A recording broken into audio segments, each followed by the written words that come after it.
My name is Sean. Started to occupy Chicago at day 5. It's beautiful to see all you guys out here, man. It's really beautiful. This piece is called Spiritual Material. I've been furiously scribbling in my notebook for as long as I can remember. Every and no medium. Raps, poems, graffiti, stream of consciousness, something resembling love, anguish, cliches, breakthroughs of authenticity. It's kept me sane, relatively, amongst the psych ward of postmodern America, where the boxes have been mistaken for homes, the cell blocks have been mistaken for communities, the programming has been mistaken for education, where the billboards scream at us of our inadequacies as we commute home to be hypnotized by the omnipresent glowing boxes, the television and computer screens that hum with a subtle malice, injecting their sterilizing agent into my brain, suffocating my soul with its IV plugged into my cerebellum as my fingers fiendishly fidget with my phone, anxiously awaiting text to reaffirm my self-worth. I watch the screen, watch me, watch it. It is an existential exercise, consciousness of the unconscious and the unconscionable. The big words pretend to make me look like I know what I'm talking about, so hopefully other kids will actually listen to what I have to say, because I feel like I'm alone in acknowledging how bad all of this really is. So in futile symbolic defiance, I revert back to archaic pen and paper, long since been obsolete. My pen touches the page to furious scribbles, unable to translate these maddening thoughts as fast as they arise. My mind jumps 4 or 5 steps ahead before I have the chance to record the initial one. They sketch self-righteous revelations using superfluous diction and over-dramatized adjectives to impress significance on the piece and on the author. So I let my words pour out of the pen like crystal clear water from climate change melting glaciers. Offering baptism in my modality of thinking, resolving, I climb on top of my soapbox for anyone who is still reluctantly willing to listen. Please, don't let those who seek to oppress you for their own gain aim with infrared beams at your 6 chakras, the mark of the enslaved Buddhas with barcodes tattooed on the backs of our necks. Our lives have become commodities, scanned every time we punch the time clock. Paper or plastic acts the bag lady of our collective existence.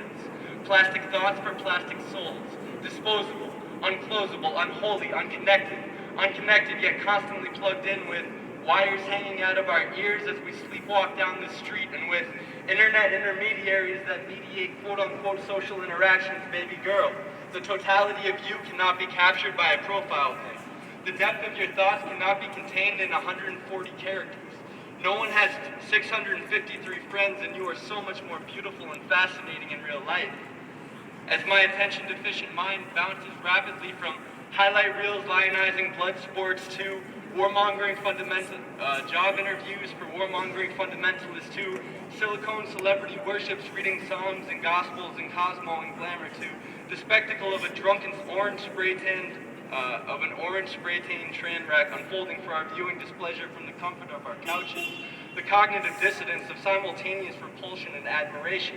I realize that my brain has been washed in the rinse cycle and microwave heated one too many times. The original vibrant colors and intoxicating softness have now given way to a faded dullness, stiff and coarse, rigid. I realize that the Sony and Toshiba flat screens have been training me how to think, feel, and behave since I was an infant, with shows acting as mini intermissions for the hours upon hours of advertising yelling, buy this to make you happy, buy this to make you happy, buy this to fill the void. And I realize that the line between the real and the simulated, the replicated, the fictitious is no longer there. Wondering if TV shows still emulate real life, or if real life is now starting to imitate what we see on TV. As claustrophobia sets in, my previous reference points for sanity begin to fade abruptly. I need to leave, I need to go, but where? Trying to liberate yourself of your shackles and still live on the plantation seems counterproductive. Plato's cave is now somewhere I want to call home. My calendar says 2012, but I look around and it feels like 1984. I need to leave, but where? Because physical geography is important, but mental geography is supreme. Because there's a policeman inside all of our heads, and 45 caliber rounds need to puncture his vest. The prison is relentlessly expanding, a tumor metastasizing with free trade agreements and cultural hegemonic proliferation. Jailbreaks seem like pipe dreams, so dreaming of pipes and chemical compounds seems easier. Escapism from the unattainability of escape. Cloud 9 and utopia may be the same thing. Probably not.